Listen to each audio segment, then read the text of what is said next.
পিকনিকের লঞ্চে দুই নারীকে প্রকাশ্যে পেটানোর ঘটনায় মামলা। বিস্তারিত দেখুন অগ্রযাত্রা ডেস্ক রিপোর্টে। পিকনিকের লঞ্চে দুই নারীকে প্রকাশ্যে পেটানোর ঘটনায় মামলা হয়েছে। শনিবার মধ্যরাতে বাদী হয়েছেন মুক্তারপুর নৌ পুলিশ ফাঁড়ির উপপরিদর্শক মোহাম্মদ মিলন বিশ্বাস মামলাটি করেছেন। মামলায় শনিবার আটক নেহাল আহমেদ জিহাদকে প্রধান আসামি করা হয়েছে।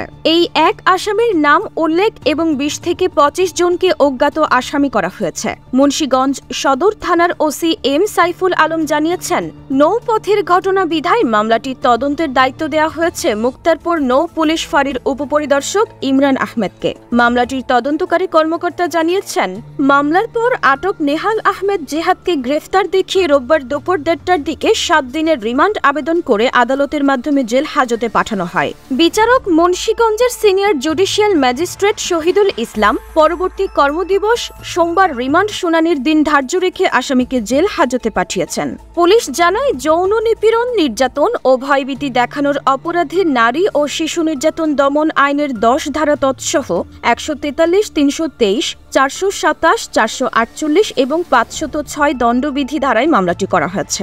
মামলা সূত্রে জানা গেছে, জিহাদ ও অজ্ঞাত ২০ থেকে ২৫ জন শুক্রবার রাত ৮টার দিকে মুন্সিগঞ্জ লঞ্চ ঘাটে এমভি ক্যাপ্টেন লঞ্চের নারী যাত্রীদের মারধর করে জখম করে।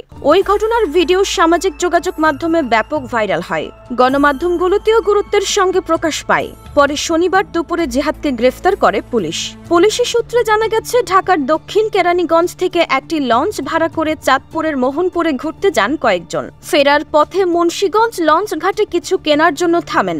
এই সময় স্থানীয়দের সঙ্গে তাদের কথা কাটাকাটি হয়। এক পর্যায়ে লঞ্চে হামলা করে ভাঙচুর ও শ্লীলতাহানি করে। এ সময় নেহাল আহমেদ জিহাদ দুই তরুণীকে লঞ্চের ডেকে নিয়ে প্রকাশ্যে বেল্ট দিয়ে পেটায়।